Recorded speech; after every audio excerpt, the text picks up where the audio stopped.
உங்க உடம்புல விலை என்ன? ஹார்ட் மாற்றி வைக்கணும்னா 50 லட்சம், கிட்னி மாற்றி வைக்கணும்னா 50 லட்சம், அப்புறம் எல்லாத்துக்கும் 50 லட்சம் ஆச்சு. அப்ப 50 லட்சம் போட்டு 2 லட்சம் கோடி ஆயிடுச்சு. தாண்டி உடம்பை பத்தி உங்களுக்கு அக்கறை இல்லை சார். நீ ஏதோ உடம்புன்னா சும்மா சாப்பிட்டோம் போனோம் வீட்டுக்கு போனோம் அப்படி கிடையாது. இது கடவுள் கொடுத்த அற்புதமான ஒரு வாகனம். அதனால முன்மாதிரி பேர் ரோல் மாடல். வீட்டில் இருக்க அப்பாவே போய் வெளியில கடையில் சாப்பிட்டு இருந்தாங்கன்னா பையன் என்ன பண்ணுவான்? அப்பா சிகரெட் பிடிக்கிறாரு, பையன் என்ன பண்ணுவான்? சின்ன பென்சில் வச்சு ஊதுவான்.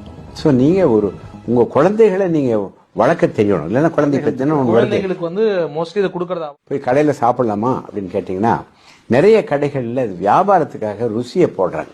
அதிகமா சர்க்கரை உப்பு போடுறாங்க, ரொம்ப காரமா போடுறாங்க. அதனால நமக்கு திருப்தி ஏதோ ஒரு நாளைக்கு சாப்பிடுங்க, தப்பில்லை. வருஷத்துல 1 நாள் 2 நாள் போய் சாப்பிடுங்க. ஒவ்வொரு தடவையும் நாம கஷ்டப்பட்டு பாடம் கத்துக்கிறத விட யாரோ சொல்லிக் கொடுக்குற பாடத்தை பண்ணணும்னா ஆஸ்பத்திரிக்கு வர வேண்டாம்னு சொல்றேன். நான் ஏதாவது டாக்டர் சொல்லுவாங்களா எனக்கு தெரியல. 100 வச்சு நான் உங்களோட சொன்னேன். நீங்க அடிக்கடி சொல்றீங்க சார் ஹாஸ்பிட்டலுக்கு வராதீங்க. நான் அதான் சொல்றேன். ஏன்னா ஆஸ்பத்திரிங்கிறது வியாபார நிறுவனம் கிடையாது. இந்த கடை வீதி மாதிரி வியாபாரம் கிடையாது. உங்களுக்கு வியாதி நான் எடுத்துக்கிறேன், எனக்கு பணத்தை 100 ரூபா கொடு, அப்படி பண்ண முடியாது. கடை வீதியில பண்ணலாம். ஸோ ஹாஸ்பிட்டலுங்கிறது யாருமே போகக்கூடாத ஒரு இடம். வியாதி வந்தா தான் அங்கே போறீங்க.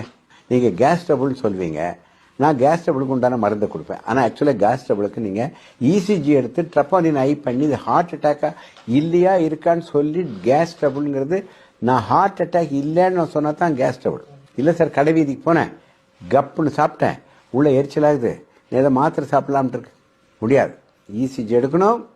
ஒன்று வயசு 40 வயசா இருக்குது, 80 கிலோ இருக்கேன், சிகரெட் பிடிக்கிறேன், அடிக்கடி வெளி ஹோட்டலில் சாப்பிட்றேன், கேஸ் ட்ரபிள் கிடையாது, இது ஹார்ட் அட்டாக்.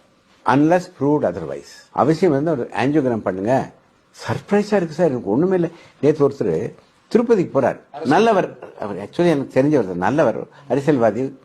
போறாரு, பையனுக்கு கல்யாணம் நடக்குது 9 to 10 வரைக்கும். 10 மணிக்கு அவர் ஹாஸ்பிட்டல்ல போய் ஹார்ட் அட்டாக்ல இறந்து போயிடுறாருங்க. 19 வயசுல இருந்து 90 வயசு வரைக்கும் ஹார்ட் அட்டாக் வரலாம். அதே மாதிரி பெண்களுக்கும் ஹார்ட் அட்டாக் வரலாம், கல்யாணம் ஆனவங்களுக்கு வரலாம், வராதவங்களுக்கு வரலாம், பேச்சுலரா இருந்தாலும் வரலாம். ஒல்லியா இருக்காங்க 40 கிலோ, எந்த விதமான கெட்ட வழக்கமே கிடையாது. சிகரெட் சாப்பிடறதுல சர்க்கரை கிடையாது, பிரஷர் கிடையாது, தினம் எக்ஸசைஸ் பண்றாரு. அப்பாவுக்கு ஹார்ட் அட்டாக் தான் இவருக்கு வரும்.